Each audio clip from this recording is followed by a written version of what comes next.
Nisam ti rekla Jesenjine.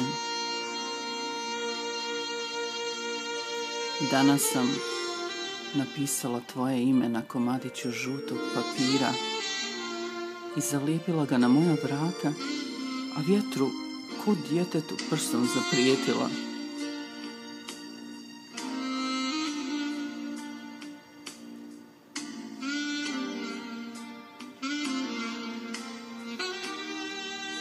Vidjela sam te u mojoj sobi, nasmijanih vijeđa,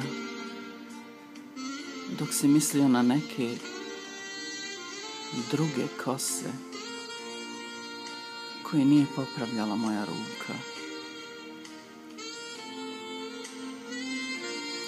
Nisam ti rekla da nekako s proljeća jesen se uselila u mene, puna inata,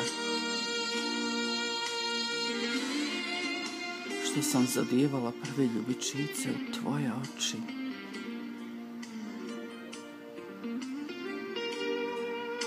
Nisam ti rekla Jesenjine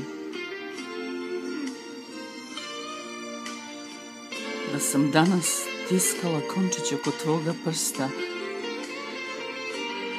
da ne odletiš, tek da letiš prije nego ti kažem i danas koliko te volim.